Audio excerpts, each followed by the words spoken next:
इस वीडियो में हम समझेंगे motion in a plane complete chapter. इस चैप्टर में फॉलोइंग टॉपिक्स इंक्लूड हैं और उन सभी टॉपिक्स की टाइमलाइन डिस्क्रिप्शन में दे दी गई है। आप किसी भी टॉपिक को उसके टाइमलाइन के अकॉर्डिंग देख सकते हैं। तो चलिए इसे हम शुरू करते हैं। स्केलर और वेक्टर क्वांटिटीज क्या होते हैं और इनका उपयोग कहाँ किया जाता है? फिजिक्स को समझने के लिए हम डिफरेंट टाइप की फिजिकल क्वांटिटीज का उपयोग करते हैं, जैसे मास, टाइम, फोर्स, लेंथ, डिस्प्लेसमेंट। इनमें से कुछ फिजिकल क्वांटिटी में सिर्फ मैग्नीट्यूड होता है और कुछ में मैग्नीट्यूड के साथ डायरेक्शन भी। यहाँ मैग्नीट्यूड से मतलब यह है कि उस फिजिकल क्वांटिटी की मात्रा या वैल्यू कितनी है। एग्जाम्पल के लिए, मास एक फिजिकल क्वांटिटी है जिसमें सिर्फ भार है, जैसे 50 किलोग्राम, 100 किलोग्राम। वहीं दूसरी ओर फोर्स एक ऐसी फिजिकल क्वांटिटी है जिसमें वैल्यू यानी मैग्नीट्यूड के साथ डायरेक्शन भी है। एग्जाम्पल के लिए, अगर हम किसी ऑब्जेक्ट पे फोर्स अप्लाई करेंगे तो वो ऑब्जेक्ट एक पर्टिकुलर डायरेक्शन में ही मूव करेगा। इससे हमें यह पता चलता है कि फोर्स में मैग्नीट्यूड के साथ डायरेक्शन भी है।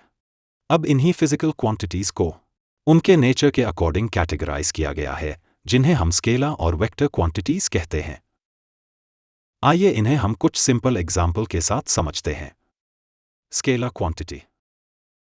स्केलर क्वांटिटी वो फिजिकल क्वांटिटीज होती हैं जिनमें सिर्फ मैग्नीट्यूड होता है, डायरेक्शन नहीं होती। इन्हें हम सिंगल नंबर और यूनिट के साथ डिस्क्राइब कर सकते हैं। एग्जाम्पल के लिए, लेंथ, टेम्परेचर, टाइम और मास, ये सभी स्केलर क्वांटिटीज हैं। Vector quantities. वेक्टर क्वांटिटीज वो फिजिकल क्वांटिटीज होती हैं जिनमें मैग्नीट्यूड के साथ डायरेक्शन भी होता है। इन्हें ज्यादातर एक एरो से रिप्रेजेंट किया जाता है, जिसमें एरो हमें डायरेक्शन को बताता है। एग्जाम्पल के लिए, डिस्प्लेसमेंट, वेलोसिटी या फोर्स। पोजीशन और डिस्प्लेसमेंट वेक्टर क्या होते हैं और इनका यूज कहाँ किया जाता है? जैसा कि हम जानते हैं, वेक्टर फिजिकल क्वांटिटीज होती हैं जिनमें मैग्नीट्यूड के साथ डायरेक्शन भी होती है। पोजीशन और डिस्प्लेसमेंट भी वेक्टर क्वांटिटीज हैं जो ऑब्जेक्ट की पोजीशन और उसकी डायरेक्शन को डिस्क्राइब करने के लिए यूज की जाती हैं। आइए इन्हें हम एक सिंपल एग्जाम्पल से समझते हैं। मान लीजिए कि एक ऑब्जेक्ट XY प्लेन में मूव कर रहा है। इस प्लेन का ओरिजिन पॉइंट O है। अब मान लीजिए कि किसी टाइम t पर यह ऑब्जेक्ट पॉइंट A पर है। अब हम पॉइंट O से पॉइंट A तक एक एरो ड्रॉ करेंगे। इसमें OA लाइन एक पोजीशन वेक्टर है। इसे हम एरो हेड के साथ डिनोट करते हैं और जनरली इसे A वेक्टर से रिप्रेजेंट किया जाता है। इस पोजीशन वेक्टर से ऑब्जेक्ट की ओरिजिन पॉइंट से पोजीशन और डायरेक्शन दोनों का पता लगाया जा सकता है। अब मान लीजिए कि ऑब्जेक्ट पॉइंट A से पॉइंट B की तरफ मूव करता है। पॉइंट B पर ऑब्जेक्ट के लिए पोजीशन वेक्टर OB होगा। ऑब्जेक्ट मूव होने पर उसका कुछ डिस्प्लेसमेंट होता है जो कि एक पर्टिकुलर डायरेक्शन को शो करता है। इसे हम डिस्प्लेसमेंट वेक्टर कहते हैं और इसे AB से रिप्रेजेंट कर सकते हैं। Displacement vector final position vector minus initial position vector के इक्वल होता है। इसे हम कुछ इस तरह से रिप्रेजेंट कर सकते हैं। प्रोजेक्टाइल और प्रोजेक्टाइल मोशन के बारे में। प्रोजेक्टाइल एक ऐसा ऑब्जेक्ट या बॉडी है जिसे अगर स्पेस में थ्रो करे तो उस पे एक्ट करने वाला फोर्स सिर्फ ग्रेविटी हो। कहने का मतलब, जब भी किसी मूविंग ऑब्जेक्ट पे प्राइमरीली फोर्स ग्रेविटी एक्ट करे तो उस ऑब्जेक्ट को प्रोजेक्टाइल कहते हैं। लेकिन ऐसा जरूरी नहीं है कि कोई अदर फोर्स उस ऑब्जेक्ट पे एक्ट नहीं करेगी। बाकी की अदर फोर्स जैसे एयर फ्रिक्शन, एयर प्रेशर, ये सभी फोर्स ऑब्जेक्ट पे एक्ट करेंगी, लेकिन ग्रेविटी के कंपैरिजन में इफेक्ट ना के बराबर होगा। जब प्रोजेक्टाइल ऑब्जेक्ट को किसी फोर्स के साथ थ्रो किया जाता है तो वो ग्रेविटी के इफेक्ट में फॉल करती है और एक कर्व पाथ को फॉलो करती है, और इस कर्व पाथ को हम ट्रेजेक्ट्री कहते हैं। Projectile motion. जब भी किसी ऑब्जेक्ट या बॉडी को अर्थ सरफेस के नियर थ्रो किया जाए तो ये ऑब्जेक्ट एक कर्व पाथ के अलोंग मूव करता है, और ऐसा इसलिए होता है क्योंकि इस ऑब्जेक्ट को कांस्टेंट फोर्स ग्रेविटी अर्थ के सेंटर के टूवर्ड्स अट्रैक्ट करती है। इस ऑब्जेक्ट को हम प्रोजेक्टाइल और इस मोशन को प्रोजेक्टाइल मोशन कहते हैं।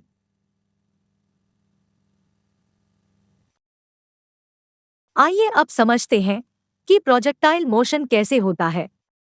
जब भी हम किसी ऑब्जेक्ट को किसी इनिशियल वेलोसिटी के साथ थ्रो करते हैं, तो उसमें मेनली दो डायरेक्शन में मोशन होती है, हॉरिजॉन्टल डायरेक्शन और वर्टिकल डायरेक्शन। अगर हम ऑब्जेक्ट को स्ट्रेट हॉरिजॉन्टल डायरेक्शन में थ्रो करें, तो हम देखते हैं कि ऑब्जेक्ट कुछ डिस्टेंस स्ट्रेट मूव करती है और फिर धीरे धीरे ग्रेविटी के इफेक्ट में फॉल करने लगती है। इस केस में हॉरिजॉन्टल डायरेक्शन में मोशन इनिशियल वेलोसिटी के कारण है और वर्टिकल डायरेक्शन में मोशन ग्रेविटी के कारण है। अब जैसा कि हम जानते हैं कि वेलोसिटी एक वेक्टर क्वांटिटी है और जब दो वेक्टर एक साथ कंबाइन होते हैं, तब एक न्यू रिजल्टेंट वेक्टर बनता है। इस मोशन में हम देख सकते हैं कि हॉरिजॉन्टल वेलोसिटी और वर्टिकल वेलोसिटी कंबाइन होकर एक रिजल्टेंट वेलोसिटी बना रहे हैं और यही वेलोसिटी ऑब्जेक्ट को एक कर्व पाथ देती है, जिसे हम ट्रेजेक्ट्री कहते हैं। Parabolic motion of projectile. मान लीजिए कि एक बॉल है जिसे हमने एक एंगल थीटा पे इनिशियल वेलोसिटी u के साथ प्रोजेक्ट किया है। जब ये बॉल पॉइंट O से पॉइंट A तक मूव करती है, तब इनिशियल वेलोसिटी u के दो रेक्टेंगुलर कॉम्पोनेंट बनते हैं। u cos थीटा बॉल को फॉरवर्ड मोशन देती है और u sin थीटा ऑब्जेक्ट को अपवर्ड मोशन देती है।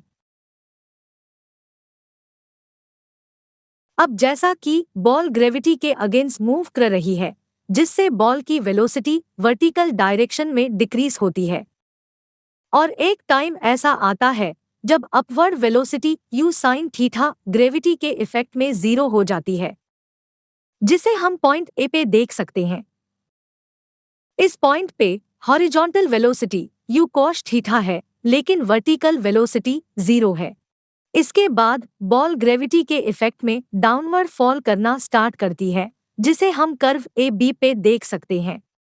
इस मोशन में downward velocity -u sin theta है और horizontal velocity u cos theta है।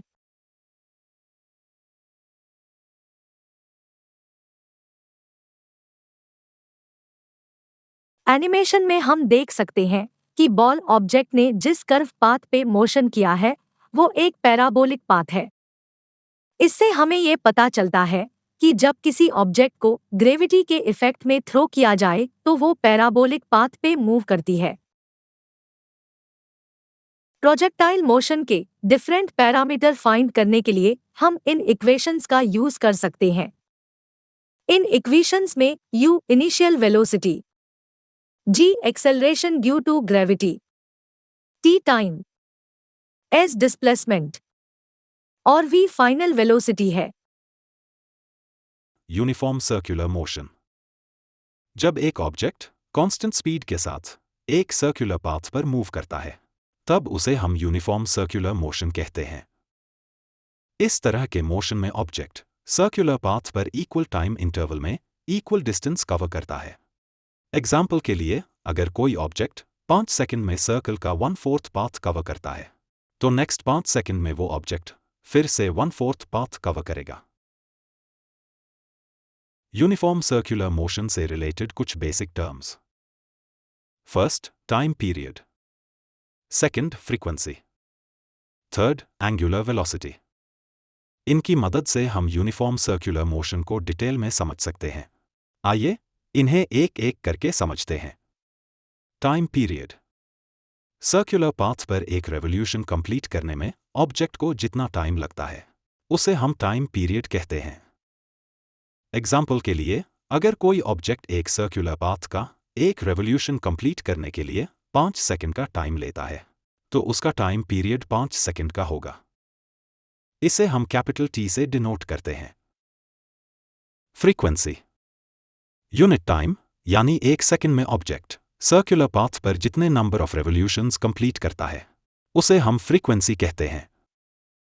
एग्जाम्पल के लिए, अगर कोई ऑब्जेक्ट किसी सर्कुलर पाथ पर 1 सेकंड में 5 बार रिवॉल्व करता है, तो उसकी फ्रीक्वेंसी 5 होगी।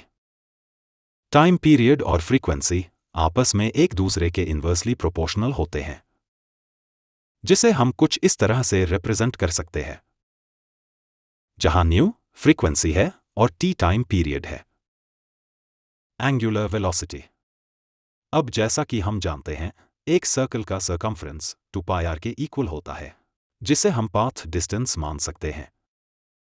तो angular velocity angular path by time period के इक्वल होगा।